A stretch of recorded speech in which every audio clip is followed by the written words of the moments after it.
es un concepto sumamente amplio y complejo de operacionalizar. Entonces existen varios intentos de construcción de escalas operativas que den cuenta de esto que llamaríamos la felicidad o el bienestar de las personas. Entonces, una de las dimensiones del bienestar es lo que se conoce como el bienestar psicológico. El bienestar psicológico es parte de esta idea o macroidea de que llamaríamos el bienestar de las personas o la felicidad de las personas. Y básicamente el bienestar psicológico se considera como una componente del bienestar que está radicada a nivel de la psiquis de las personas, y básicamente se le entiende como una situación de bienestar subjetivo, que si bien está compuesta por una serie de influencias, se va a materializar o se va a vincular directamente, más bien con la satisfacción que tienen con su estado de vida y con las opciones que han tomado en su vida. Entonces, básicamente, nosotros vamos a trabajar, en este caso, con la definición de bienestar psicológico que proviene de los trabajos de Riff.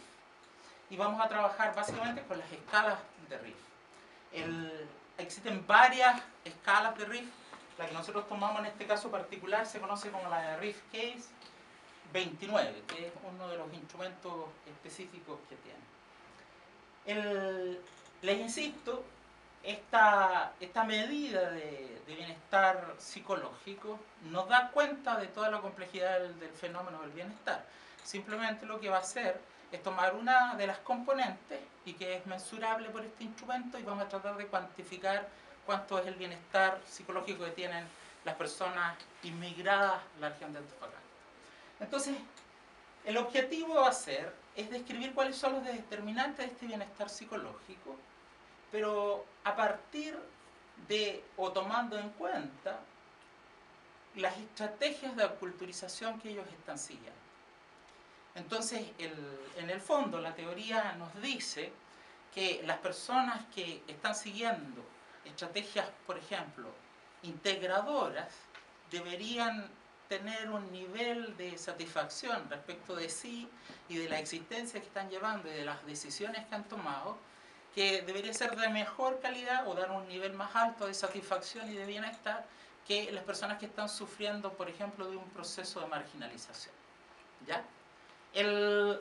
Las direcciones de causalidad acá son complejas y no son del todo claras en la literatura. Nosotros hemos arbitrariamente decidido que el bienestar va a ser consecuencia de la estrategia de aculturización. ¿Ya? Pero en términos generales la literatura señala de que este puede ser un proceso recursivo. ¿Ya?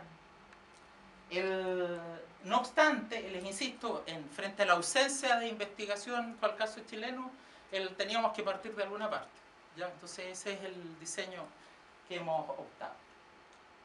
Entonces, para controlar adecuadamente este bienestar psicológico, nosotros hemos decidido incluir algunas otras características como controles de la situación de las personas relacionadas con las características o el estado en que se encuentran en su ciclo de vida, además de ciertas características que nos permitan aproximar su estatus socioeconómico, su nivel educativo, etc. ¿Ya? Entonces, la relevancia de la investigación, en nuestra opinión, es muy importante porque no tenemos investigaciones similares para este grupo étnico en particular. Y este grupo étnico en particular, desde el punto de vista antropológico y de su visibilidad cultural, es probablemente el que presenta el mayor desafío. ¿Ya? A diferencia de otros grupos que probablemente también serían interesantes ser estudiados. Los datos provienen básicamente de una encuesta que hemos conducido en la región, en que se han seleccionado solamente inmigrantes de nacionalidad colombiana que correspondan a un fenotipo étnico afro reconocible. Y finalmente, esta ha sido la distribución que han tenido estos entrevistados, entrevistadas. Frente a la inexistencia de un marco muestral que sea convencional, a ver, ¿por qué el marco muestral no es convencional? Básicamente porque en nuestras estadísticas de inmigración nosotros no consignamos ninguna alusión a la etnicidad del inmigrante. Entonces, en definitiva, lo que nosotros sabemos es cuántos colombianos ingresan al país en sus distintos estatus de condición migratoria, pero no tenemos la menor idea cuántos de ellos corresponderían a lo que nosotros llamamos el grupo afrocolombiano. Entonces, en vista de la imposibilidad de hacer un diseño muestral convencional, lo que tuvimos que hacer fue ocupar una técnica que se utiliza habitualmente en análisis de redes sociales, que es una técnica de bola de nieve con arranques varias semillas aleatorias, y que se utiliza para el estudio de poblaciones escasas, ocultas o de difícil acceso. Entonces utilizamos ese diseño y partimos con 5 arranques aleatorios, uno obviamente en Tocopilla, otro en Calama y el resto usamos 3 acá en Antofagasta.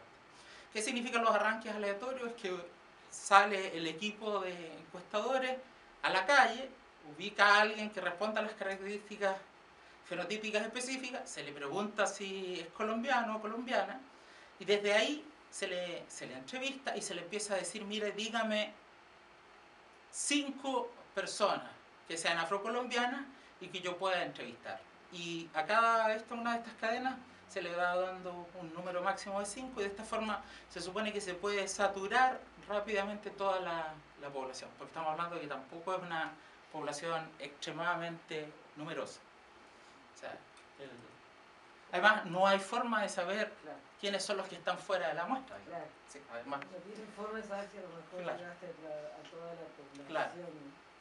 Nosotros hicimos una estimación gruesa y según el DANE estamos hablando que la población afrocolombiana en el lugar de origen tiene una incidencia de alrededor del 10% a nivel nacional. Si nosotros estamos hablando de que son cerca de 5.000 o 6.000 los residentes colombianos en la región, estaríamos hablando que uno debería esperar, si fuese la misma, 600. Por lo tanto tendríamos una muestra bastante representativa.